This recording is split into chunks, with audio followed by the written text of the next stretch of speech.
Högdalen. I decided to start here because behind me, if I'm not blocking it, you can see the art on the other platform is on the southbound platform. Those giant tulips. Let me turn this around and see if I can capture it better. There they are. Yeah. So let's say that we're on the northbound platform. This is the southbound platform. As you can see in between, this is a 3-track station with 2 island platforms. So there aren't a lot of stations in Stockholm that are configured exactly this way. The only other one that I can think of right off the top of my head is Vällingby. Oh, there's another tulip. I didn't realize there were some on this side as well. There we go.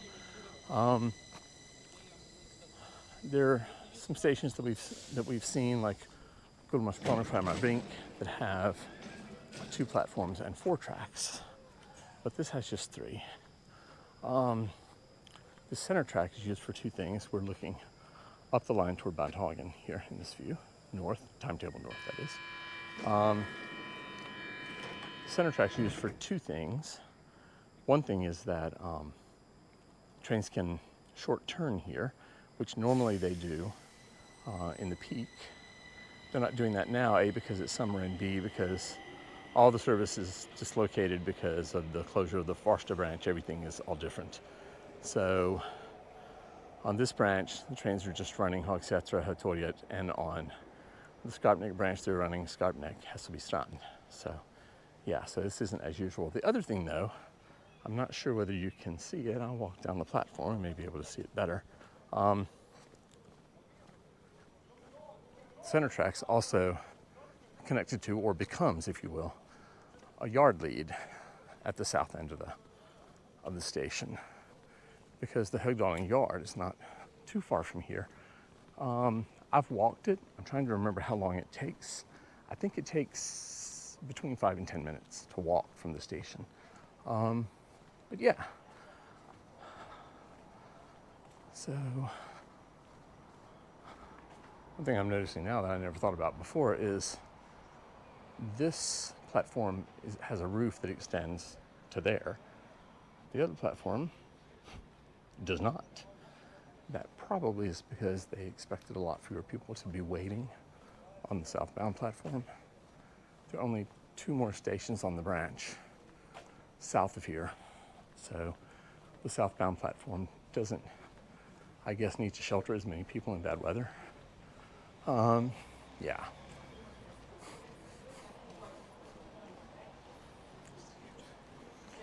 So, yeah.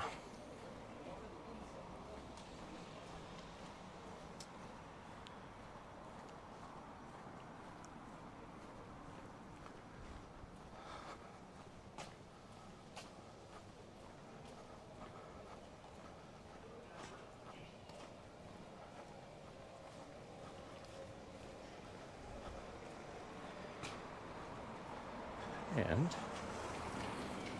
just as at Vällingby, there is no escalator up here because this is the inbound platform, and I don't think they expected very many people to be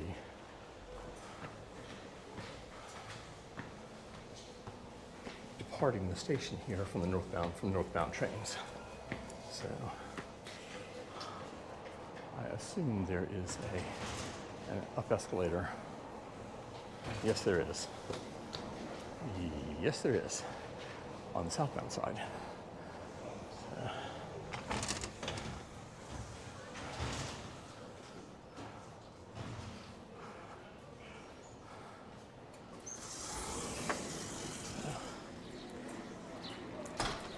I also haven't been here in a very long time. This is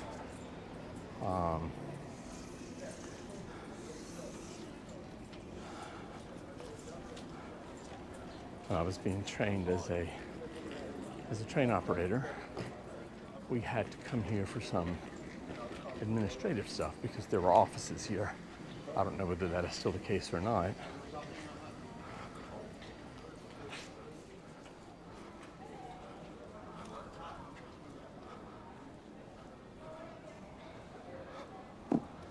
this is roofed, which is kind of nice. The weather's bad much of the year here, of course. When I say bad, I'm referring to mainly to precipitation, so yeah. I don't think we need to go all around the centrum, but yeah. So up there's another church in that modern Swedish style. I find not very churchy, but anyway. I think a lot of those churches have really beautiful interiors. Not that I have been in any of them, that's what I have heard and read, so yeah. So anyway, I think we can go back and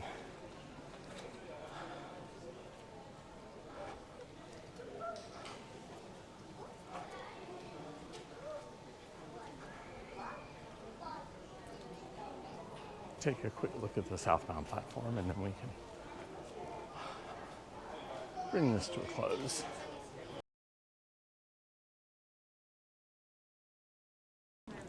Oh, that's interesting. That is a reproduction of a Swedish coin. It's kind of cool.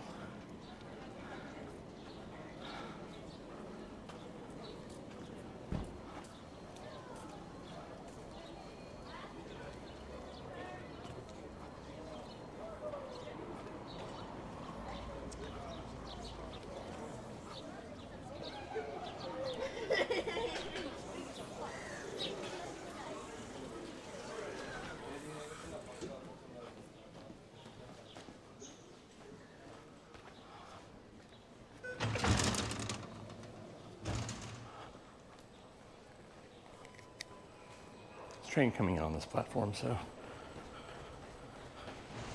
try to stay out of the way of the people who are just trying to get home.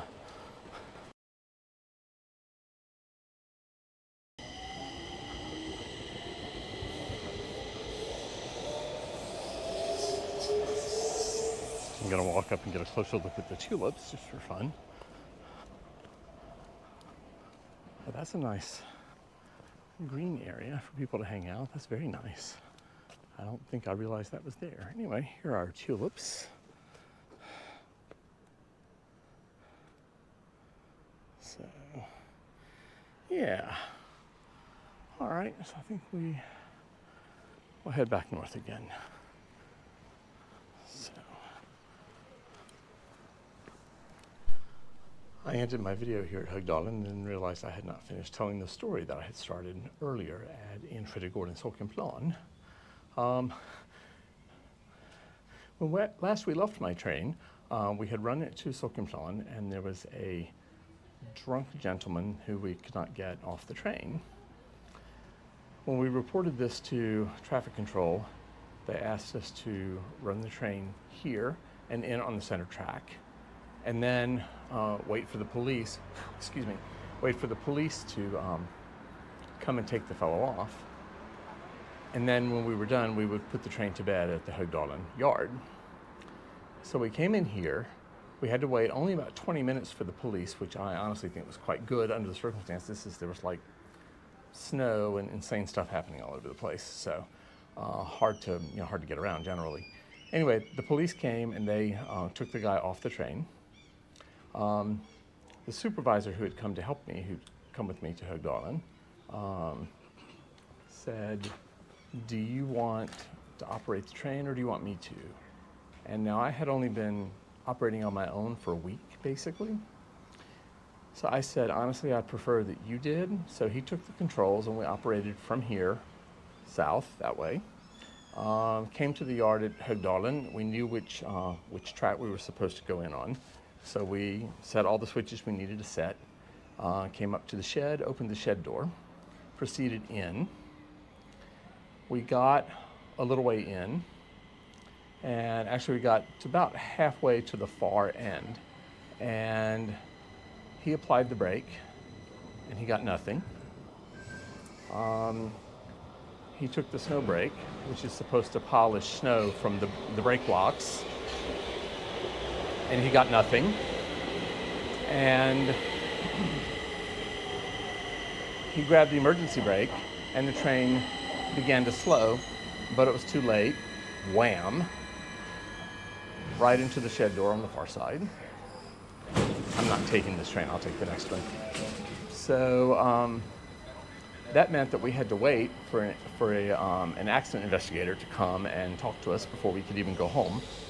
One thing I didn't mention is that while we had been in Högdalen, waiting for the police, my shift ended. So I was kind of ready to go home.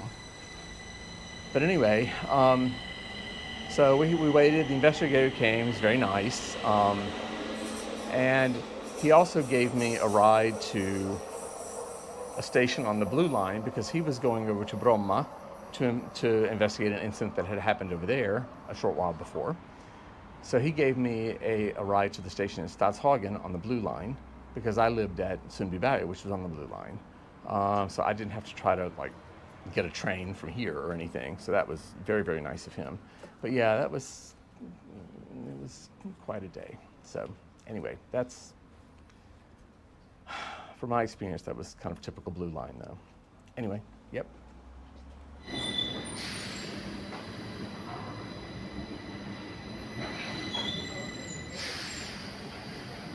I'm just grabbing this bit of footage. I don't know why this train is coming through on the center track here to Högdalen, but here we are. So yeah, interesting. It was signed Högdalen, which is why the sign up there says no boarding. But this came from the south. We're looking north. So I don't know whether this is going to operate back to Högdalen, back to Högdalen and go into service, or maybe this is some kind of test train. I have no idea. But anyway, this is kind of odd, interesting. So yeah.